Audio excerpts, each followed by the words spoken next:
Bonjour, je suis Erwan Botrel. Eric Mouchonnière et Fly. On fait partie du groupe S'en Fout avec Freddy et Thierry. On se connaît depuis pas mal d'années. On a décidé de créer le groupe en 2011. Et Thierry nous a rejoints là, cette année avec la basse. Voilà, on a la basse en plus. Donc on nous demande un signe cocasse. Donc le signe cocasse c'est Erwan. Voilà. Parce qu'il a une tête Je ne rigolote. pas les cheveux, sinon Freddy aussi. Oui, il a une tête cocasse. Sinon, signe cocasse.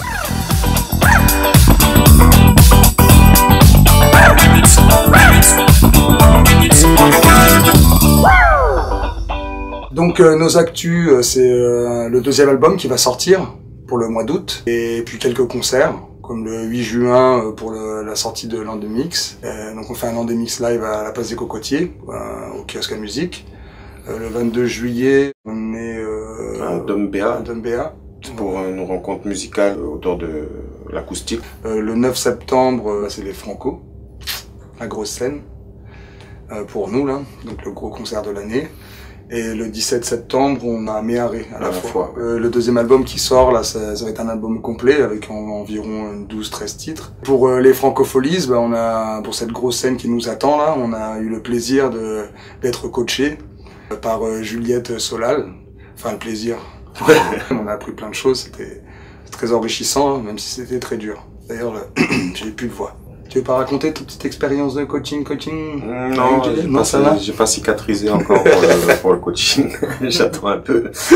C'est une autre façon d'aborder la scène que moi j'avais pas forcément. Erwan, lui, il travaille plus dans le spectacle, tout ça. Du coup, lui, il avait plus la notion des déplacements et tout ça, mais pour nous les autres, autour du groupe, c'était un peu une découverte, quoi. Vu que c'est beaucoup de textes, c'est pas forcément des sons qui sont très dansants. Du coup, on aime bien avoir quand même une proximité avec les gens où on a vraiment l'impression d'être en dialogue avec les gens. C'est vrai que jusqu'à maintenant, on était à l'aise dans des petites scènes, vraiment des petites formes, comme au Nakama ou au Ponton, des choses comme ça avec les amis. Et quand on se retrouvait un peu sur des grands formats, c'est vrai qu'on était un petit peu moins dans le naturel et on manquait un petit peu d'appui. Du coup, avec le coaching, là, ça a quand même pas mal débloqué de choses et ça nous a montré aussi comment maintenant occuper l'espace et puis justement faire attention à ne pas se faire happer par cette grande scène vide. On prend peut-être prendre plus plaisir sur les grandes scènes aussi. Ça fait moins peur peut-être, ouais. Avec le projet.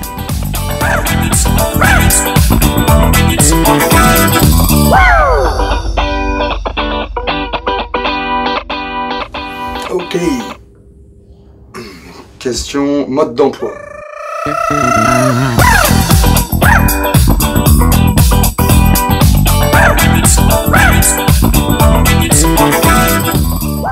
Comment est-ce que nous on fonctionne les S'en Fout? Alors à la base, on a tous emmené des textes et des chansons. Freddy donc a arrangé avec la guitare. Et donc ça a constitué notre base de départ. Donc souvent lors de soirées. Et donc on a fait nos petits bestiaires de chansons comme ça, avec des textes qui venaient d'Eric, des textes qui venaient de moi, des textes qui venaient de Freddy. Et ensuite on a commencé à écrire vraiment ensemble. Maintenant qu'on se connaît bien, la méthode de travail elle est assez ouverte en fait. Des fois on commence par le texte, des fois ça commence par le son. Dès que tout le monde a la banane, bah, on sait qu'on a touché un truc.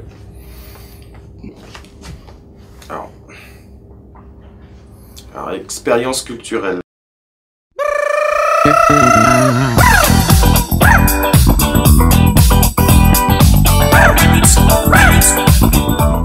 Alors, ma dernière expérience culturelle, c'était le concert de Joe Star, qui m'a foutu la flemme en fait, qui m'a bien découragé.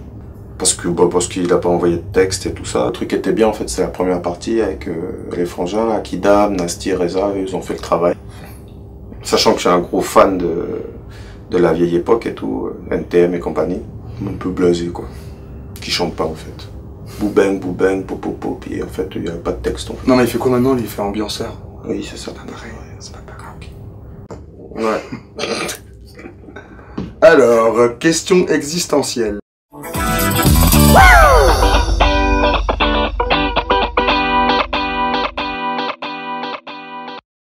Question existentielle. Ah si, j'en ai eu une pendant longtemps, mais j'y ai répondu.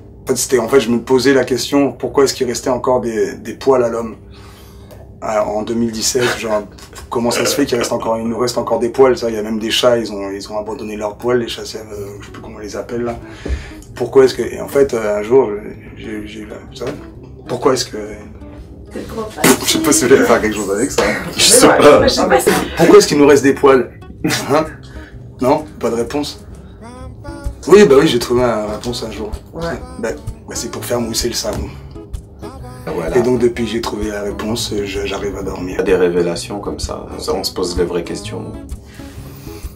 Ouais. Mec. Bah ouais.